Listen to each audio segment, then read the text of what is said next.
아씨, 쪽팔려. 면접보다 완전 망해먹었어. 표정 완전 안 좋던데. 안 될 것 같아.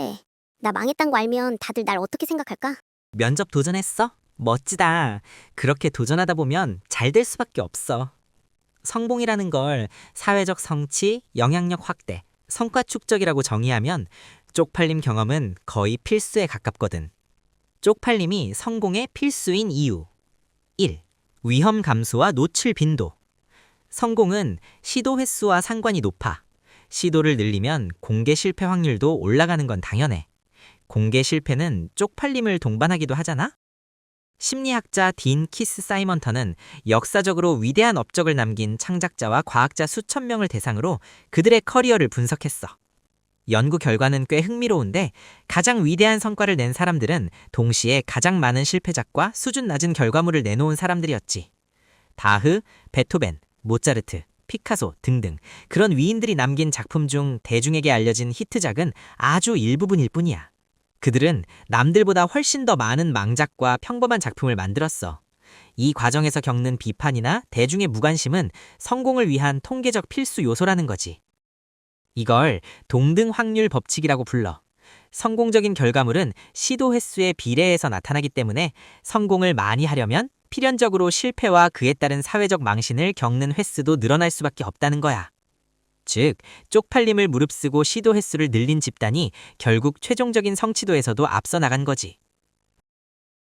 2. 학습 가속. 수치심은 단순 실패보다 더 강하게 기억을 각인하게 하고 이런 각성은 오류 수정 속도를 높여. 불편함이 클수록 행동 수정 동기가 커지고 더 빨리 수정하게 하지. 성공한 사람들의 경로를 보면 반복적인 피드백, 수정, 재시도 루프가 있는데 수치심을 그저 회피하는 사람은 제대로 성장하기 어려워. 제이슨 모서 연구팀은 사람이 실수했을 때 즉시 뇌에서 발생하는 전기 신호인 ERN, Error Related Negativity를 측정했어. 실수를 지능이나 능력의 한계로 보는 그룹은 실수를 인지하자마자 뇌 활동이 급격히 저하됐어. 회피 모드를 켜버린 거야. 그러니까 다음 시도에서도 오류율이 더 높게 유지됐어. 실수를 학습에 필요한 정보로 보는 그룹은 실수 직후 ERN 반응이 강했어. 더 예민하게 오류를 탐지했다는 거야. 실수 직후 전대상 피질 활동이 활발해졌고 오류를 수정하려고 했어. 학습 모드를 켜버린 거야. 그러니까 다음 시도에서 정답률이 더 빠르게 회복됐어. 쪽팔린 순간에 느끼는 불편함을 학습 신호로 전환하면 실력 향상으로 이어진단 거지. 3. 자아과대평가 교정. 성공을 방해하는 요소 중 하나는 자기인식 왜곡이야. 어느 정도 자신감은 있어야겠지만 이유 없이 자신을 과신하는 건 제대로 된 성취를 막아. 생각과 다른 결과가 나오고 쪽팔림의 순간을 겪게 되면 내가 생각한 나와 현실 속 나 사이의 간극을 강제로 느끼게 돼. 오차를 경험하지 않으면 전략이 고착되지만 오차를 방법을 수정하는 데 활용한다면 성취 가능성이 높아져. 인간은 자신의 예측이 틀렸을 때 강한 인지적 불협화음을 느껴. 특히 공개적인 장소에서 예상을 빗나간 결과가 나와 쪽팔림을 겪을 때 이 에너지는 극대화되지. 이때 발생하는 에너지를 전략 수정에 사용하는 사람들은 성공 궤도에 빨리 진입해. 연구자들은 전문가 집단이 초보자보다 자신의 오류에 대해 더 민감하게 반응하고 그 수치스러운 순간을 이용해 자신의 인지 모델을 현실에 맞게 교정하는 속도가 훨씬 빠르다는 점을 확인했어. 하이퍼 커렉션 효과 연구. 사람들은 자기가 틀릴 줄 알고 대충 대답해서 틀렸을 때보다 자기가 100% 맞다고 확신했는데 틀렸을 때, 즉 더 쪽팔린 상황일 때 그 정보를 훨씬 더 잘 기억하고 수정했어. 이걸 하이퍼 커렉션 효과라고 불러. 뇌는 확신했던 정보가 틀렸을 때 강한 놀람 신호를 보내는데 이때 전대상 피질이 활성화되면서 메타인지가 풀가동돼. 뇌가 이 정보는 진짜 중요하다라고 판단해서 집중력을 확 끌어올리는 거지. 즉, 쪽팔림이라는 감정은 뇌에게 지금 당장 집중해서 정보를 수정해 라고 보내는 일종의 고해상도 신호 역할을 하는 거야. 결국 쪽팔린 느낌, 그 불편한 감정은 뇌가 현실과 이상 사이의 오차를 줄이려고 보내는 아주 강력한 데이터인 셈이야. 4. 회복 탄력성 형성. 초기 단계에서 작은 쪽팔림을 여러 번 겪은 사람은 사회적 위협에 대한 민감도가 낮아져. 노출 치료와 유사한 원리야. 점진적 노출은 공포 반응을 둔감화시켜. 결국 발표, 협상, 리더십 같은 고노출 상황에서 덜 흔들리게 되고 안정적으로 사회생활을 할 수 있게 되는 거지. 5. 평판 관리 능력 발달. 성공에는 관계, 조율 능력도 포함돼. 쪽팔림을 겪어본 사람은 사회적 신호를 더 정교하게 읽어. 어디서 선을 넘는지, 어떤 표현이 오해를 부르는지 감각이 생기지. 그러면 평판이 좋아지고 사회에서 더 좋은 기회가 생길 수 있어. 창피한 경험을 자신의 능력과 인성을 다듬을 수 있는 기회라고 생각하면 좋아. 그럼 누구한테 화끈하게 독설 한마디 들어야 되나? 살아가면서 쪽팔린 경험을 겪을 수 있는데 그 경험이 너무 강렬하거나 깊은 상처가 될 정도면 오히려 삶을 제대로 살아가기 어려워질 수 있어. 쪽팔린 상황을 만든 내 모습을 행동 오류로 처리해야 하는데 내 존재 결함으로 처리하면 오히려 위축되고 회피가 늘어나. 그러면 성공 확률은 오히려 감소해. 실수는 무조건 피해야만 할 것도 아니지만 꼭 독설을 듣고 수치심을 강렬하게 느껴야만 하는 것도 아니야. 그렇게 가혹하게 살아야 한다고 생각하는 건 자기 학대에 가까운 거지. 자기 자비와 학습 동기 향상 연구. 연구팀은 시험에서 낙제한 학생들을 두 집단으로 나누었지. 집단 A에게는 실수는 누구나 할 수 있는 보편적인 경험이며 스스로에게 관대해져도 좋다는 메시지를 전달했어. 집단 B에게는 아무런 처치도 하지 않았지. 실험 결과 수치심을 관리받고 자기자비를 실천한 집단 A가 집단 B보다 다음 시험을 위해 더 많은 시간을 투자하고 공부했어. 이렇듯 쪽팔림과 수치심은 관리해야 할 자극에 가까워. 수치 자체가 사람을 성장시키는 게 아니라 그 경험을 어떻게 해석하느냐가 변화를 만드는 거니까. 수치는 보통 이런 구조야. 내가 실수했다. 사람들이 나를 낮게 볼 것이다. 나는 가치 없는 사람처럼 느껴진다.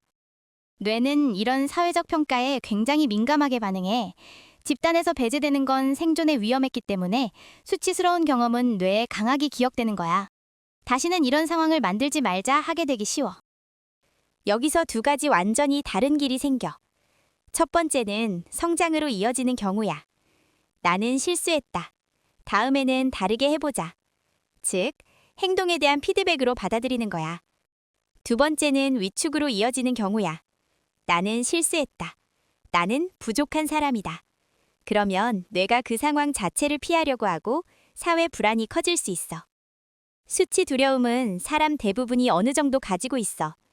부끄러운 일도 살면서 다들 겪는 일이야. 그러니까 나는 잘못됐다. 내가 문제다. 라고 생각하지 않고 실수를 인정하고 나는 시도 중이니까요. 라고 생각하는 게 좋아. 개방적 오류 관리 분위기, OEMC. 연구팀은 오류가 발생했을 때 소속 집단의 오류를 대하는 태도가 개인 심리 상태와 결과에 어떤 영향을 주는지 추적했어. 연구에 따르면 오류를 숨기기보다 드러내고 논의하는 분위기가 형성된 곳에서는 나감 기한이 촉박하거나 실패의 대가가 큰 상황에서도 주변의 지지적인 분위기 덕분에 뇌가 마비되지 않았어. 비난받을 걱정이 사라지면 뇌는 자기를 보호하는 데 에너지를 쓰는 대신 왜 이런 오류가 생겼지? 라는 분석에 에너지를 집중해. 반대로 비난과 처벌이 강한 환경에서는 스트레스 호르몬인 코르티솔 수치가 급증하면서 뇌의 학습센터인 해마의 기능이 일시적으로 저하돼. 이 상태에서는 아무리 좋은 피드백을 줘도 뇌가 받아들이지 못하고 튕겨내게 되지. 즉, 창피를 크게 주는 방식은 생물학적으로도 학습 효율을 떨어뜨리는 거야. 개방적 분위기에서는 실수를 성장을 위한 데이터라고 정의했고 무엇이 잘못된지 분석을 했어. 그 결과 회복 탄력성과 적응력이 형성되었어.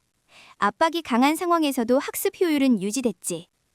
비난과 처벌 분위기에서는 실수를 제거해야 할 오점으로 보고 누가 잘못했는지 찾아내려고 하며 자신을 방어하는 데 힘을 썼어. 그 결과 사회적 불안과 회피는 증가하고 압박 상황에서 학습 효율이 급격히 저하됐지. 결국 쪽팔림이 성장이 되려면 그 감정을 온전히 수용해주고 분석할 수 있게 돕는 안전한 환경이 필요하단 뜻이야. 환경이 받쳐주지 않는다면 스스로라도 자기 자신에 대한 너그러운 태도가 되어야 해. 그걸 위해 평소에 정신과 마음을 단단히 해놔야겠지. 마음 공부 쪽으로 보면 수치심은 그냥 나쁜 감정이 아니야. 내가 숨기고 있던 가장 아픈 부분과 내가 붙들고 있는 자아상을 드러내주는 신호 같은 거야. 수치심을 없애려고 더 바깥으로 뛰고 더 인정받으려 하고 더 강한 척하는 건 감정을 잘못 다루는 거야. 진짜 괴로움의 원인을 회피하는 거지. 왜 이 모양이지? 또 이러네? 하면서 자기 안의 아픈 부분을 또 밀어내면 수치심은 독이 되고 삶이 같은 패턴을 맴돌지. 과하게 애쓰고 인정받으려 하고 강한 척하고 관계를 끊으면서 말이야.